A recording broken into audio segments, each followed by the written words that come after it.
All right, let's read a little more from Dr. Johnson. In this case, we're on Rambler number 26 for Saturday, June 14th, 1750. The title of this essay is The Mischief of Extravagance and Misery of Dependence.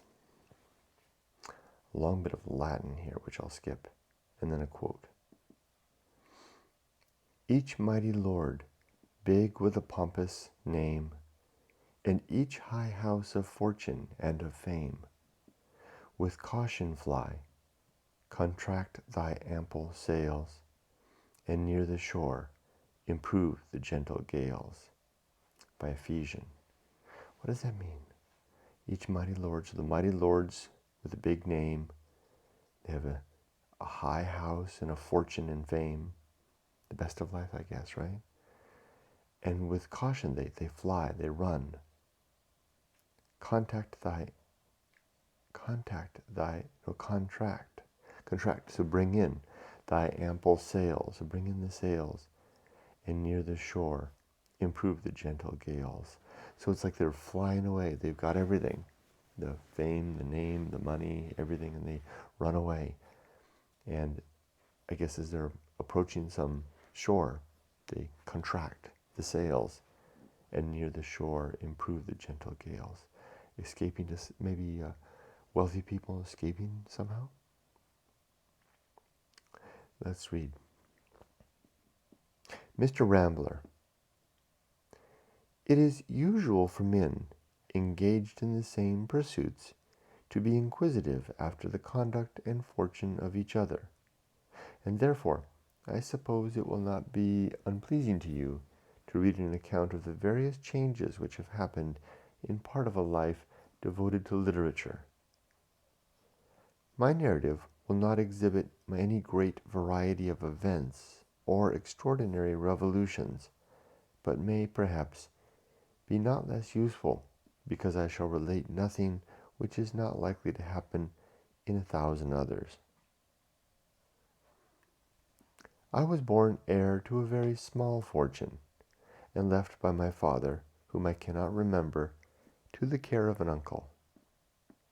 He, having no children, always treated me as a son, and finding in me those qualities which old men easily discover in sprightly children when they happen to love them, declared that a genius like mine should never be lost for want of cultivation.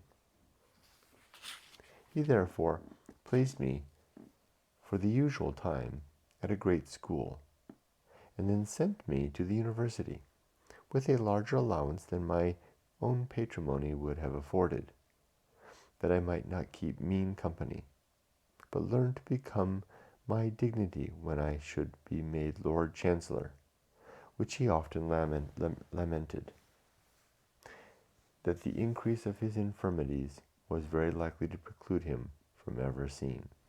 So the old man had great ideas for the young man, that he might even become a great politician, a great man of state, but that the old man might not live long enough to see that. Clearly a letter to Dr. Johnson, right? I wonder if Johnson wrote these himself. I think he did, right? To like put into the case of someone that had been contacting him. This exuberance of money is displayed itself in gaiety of appearance and wantonness of expense, and introduced me to the acquaintance of those whom the same superfluity of fortune betrayed the same license and ostentation. So he's got that exuberant display of money, and it produced a gaiety of appearance and a wantonness of expense. So they're spending money, they're appearing to have fun. It introduced me to the acquaintance of similar people like myself. Yeah. Young heirs who please themselves with a remark very frequent in their mouths, that though they were sent by their fathers to the university, they were not under the necessity of living by their learning. With a remark very frequent, so they could say that though they were going to university, they didn't expect to have to make a living by their education. expecting maybe just to live off the largesse of their parents and the whatever legacy is left behind or allowance. Among men of this class, I easily obtained the reputation of a great genius, and was persuaded that, with some liveliness of imagination and delicacy of sentiment, I should never be able to submit to the drudgery of the law. Among this class of men, I easily obtained the reputation of a great genius, and was persuaded that with his lively imagination and delicacy of sentiment, he should never be able to submit to the drudgery of the law. I guess that means he could never bear to be a lawyer, right?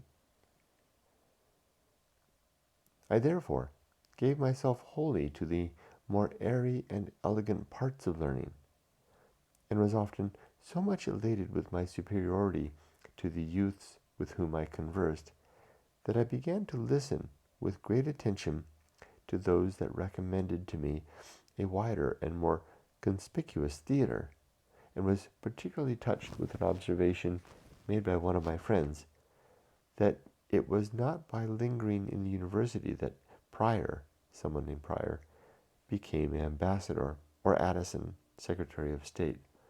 So he's got this idea that he's not fit for the law. He's too smart, maybe too sensitive, I guess. And he gave himself over to the more airy and elegant parts of learning. So maybe, literature and poetry, whatever. And he began to listen with great attention to those that recommended to him a wider and more conspicuous theatre of life. Particularly touched with the observation made by one of his friends that it was not by, so even in here he knows that even the great men, Prior, Addison, became great. It was not by lingering at the university, so it wasn't by their formal education that they became great. So he's being set up by, in his own mind, in his own experience, for attentions to something other than the education that he was there at university to receive. I wonder where this is headed. This desire was hourly increased by the solicitation of my companions, who, removing one by one to London, as the caprice of their relations allowed them, or the legal dismission from the hands of their guardians put it in their power, never failed to send an account of the beauty and felicity of the New World, and to remonstrate how much was lost by every hour's continuance in a place of retirement and constraint.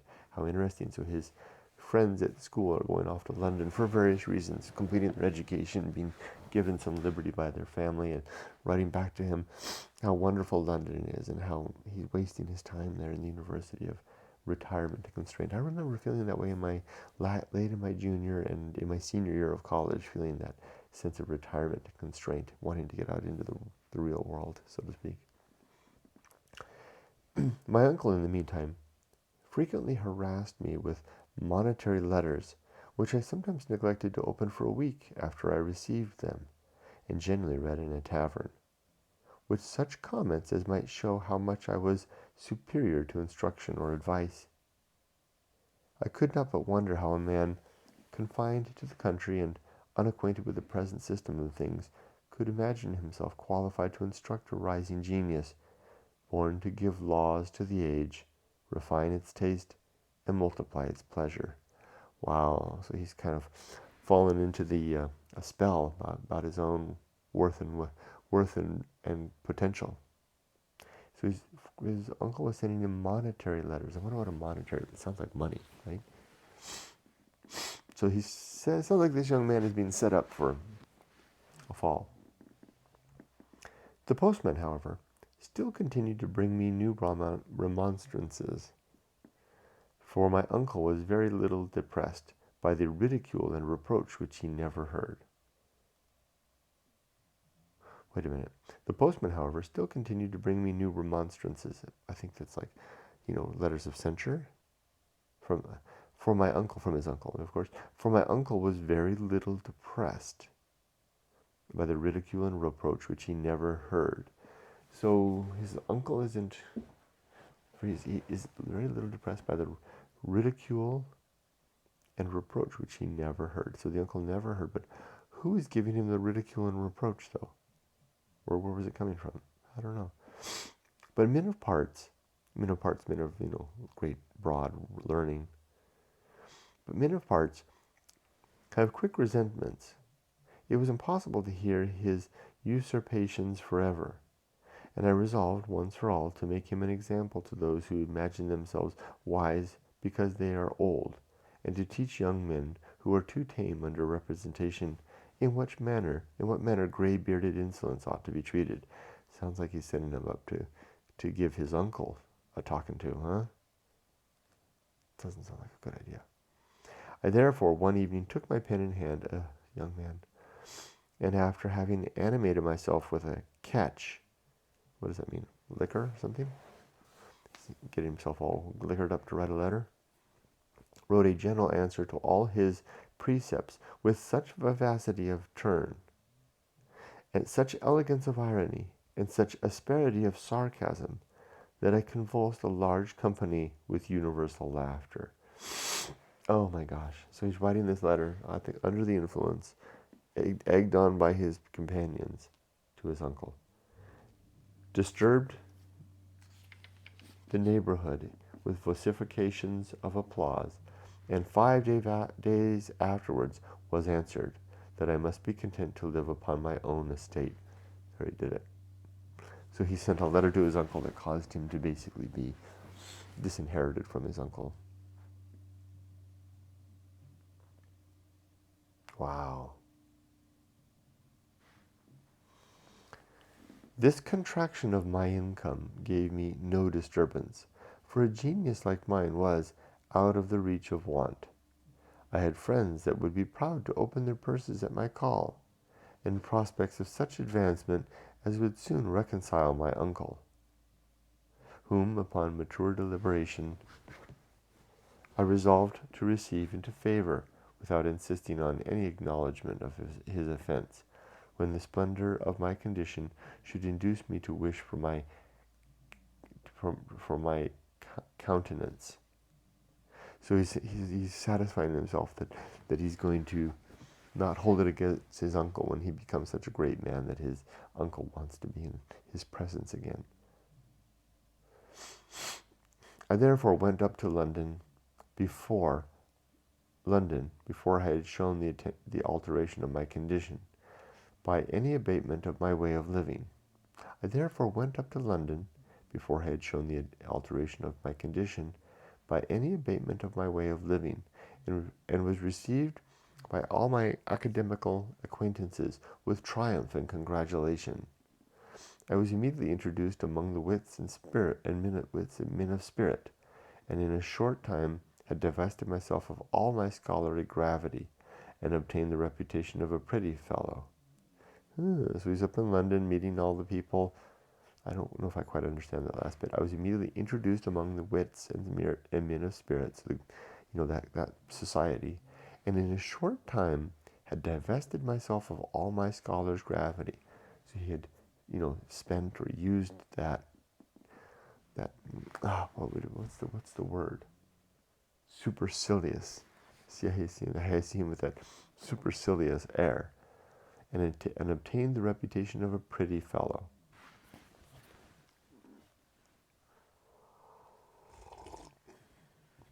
This is quite a story being told, and let's see I don't like where it's headed, but let's see. You will easily believe that I had no great knowledge of the world, yet I had been hindered by the general disinclination every man feels to confess poverty. Yet I had no great knowledge of the world, yet I had been hindered by the general disinclination every man feels to confess poverty. Snoring dog. So he doesn't want to confess his poverty. He has no great knowledge of the world. And yet I had been hindered by the great disinclination every man feels to confess poverty, from telling to anyone the resolution of my uncle. So he's not telling anyone what happened. and for some time subsisted upon the stock of money which I had brought with me, and contributed my share, as before, to all our entertainments.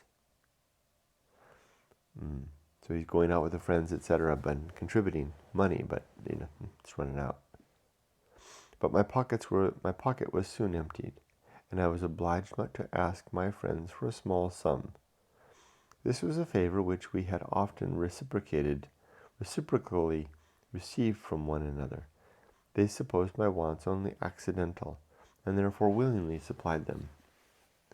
In a short time, I found a necessity of asking again, and was again treated with the same civility. But the third time, they began to wonder what that old rogue my uncle would mean by sending a gentleman to town without money, and when they gave me what I asked for, advised me to stipulate for more regular remittances. So then they gave me the third time, but they said, "Uncle, they should tell your uncle to give you more money." This somewhat disturbed my dream of constant affluence, but I was 3 days after completely awaked. For entering the tavern where we met every evening, I found the waiters remitted their compliances, and instead of contending to light me upstairs, suffered me to wait for some minutes by the bar. When I came to my company, I found them unusually grave and formal, and one of them took the hint to turn the conversation upon the misconduct of young men, and enlarged upon the folly of frequenting the company of men of fortune, without being able to support the expense. Wow. An observation which the rest contributed either to enforce by repetition or to illustrate by examples. Only one of them tried to divert the discourse, and endeavored to direct my attention to remote questions and common topics. This is one more time, that last bit. I found them unusually grave and formal, and one of them took the hint to turn the conversation upon the misconduct of young men, and enlarged upon the folly of frequenting the company of men of fortune. So you're not welcome here anymore.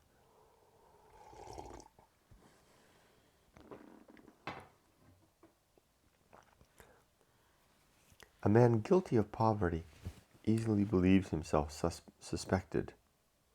I went, however, next morning to breakfast with him. Who? Who's the him? A man guilty of poverty easily believes himself suspected. I went, however, next morning to breakfast with him.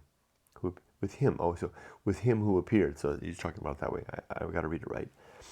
I went, however, next morning to breakfast with him who appeared ignorant of the drift of the conversation, and by a series of inquiries, drawing still nearer to the point, prevailed on him, not perhaps much against his will, to inform me that Mr. Dash, whose father was a wealthy attorney near my native place, had the morning before received an account of my uncle's resentment, and communicated his intelligence with the utmost industry of groveling insolence. So he went to lunch with another person who apparently is aware. Series of inquiries, and he inquired and discovered that, perhaps much against his will, to inform me, point prevailed upon him. So he pushed the young man, or the man that he had breakfast with, to inform him that he had learned from Mr. Dash, whose father was a wealthy attorney, that word had spread about what his uncle had done. What is about this groveling insolence? Received an account of my uncle's resentment, and communicated his intelligence with the utmost industry of groveling insolence. I don't get that part. So it sounds like he's almost resenting the other man telling him about this. It was now no longer, so that means everyone's going to know. It was now no longer practicable. That's what it means, right? The word's going to be out. It was now no longer practicable to consort with my former friends, so he's out, unless I would be content to be used as an inferior guest, who was to pay for his wine by mirth and flattery. Wow, picture that. Picture that, the inferior guest, the one that who others will buy the drinks for because he's playing the fool or sycophant of a sort. A character which, if I could not escape it, I resolved to endure only among those who had never known me in the pride of plenty. I changed my lodgings and frequented the coffee houses in a different region of the town, where I was very quickly distinguished by several young gentlemen of high birth and large estates, and began again to amuse my imagination with hopes of preferment, though not quite so confidently as when I had less experience. So he's moved to another part of town, going to coffee houses, capturing the attention of wealthy young men who see his potential, but he's never put on airs with them. The first great conquest, which this new scene enabled me to gain over myself,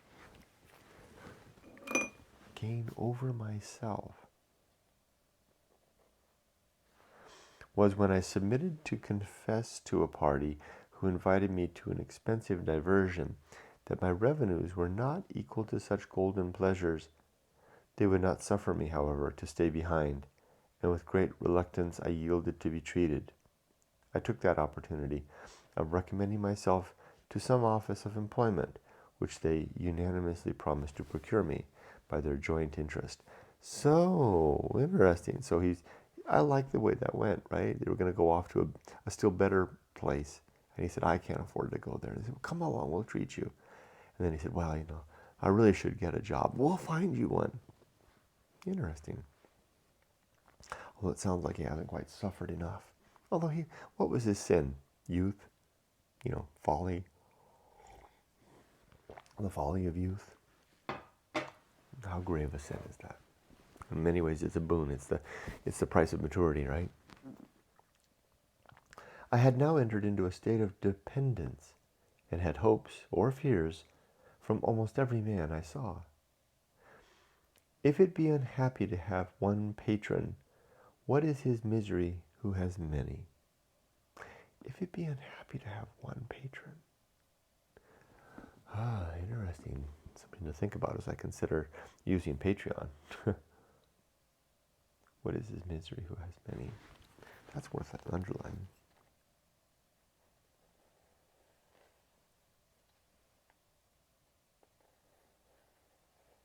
Wow, that's heavy. I was obliged to comply with 1,000 caprices, to concur in 1,000 follies, and to countenance 1,000 errors. I endured innumerable mortification, if not from cruelty, at least from negligence, which will creep in upon the kindest and most delicate minds when they converse without the mutual awe of equal condition.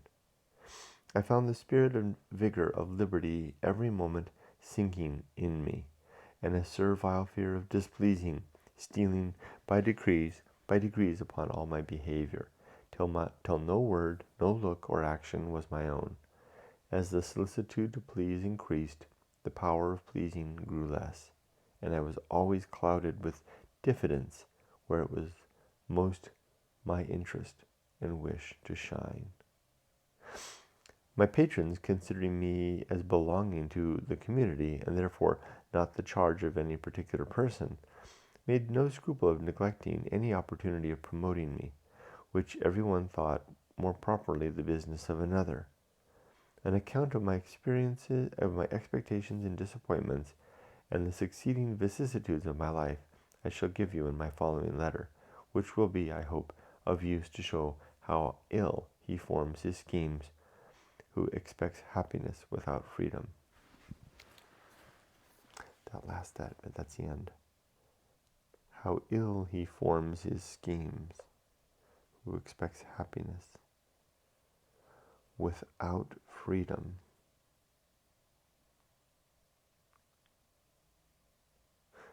How ill he forms his schemes who expects happiness without freedom. Wow. I am, etc. And there's no signature. Very nice. I think I imagine maybe the next Rambler will carry on the story, but very interesting building, setting the ground for a story. I just took a peek, I think it is. Can't wait for tomorrow. Thanks for joining me. Youth.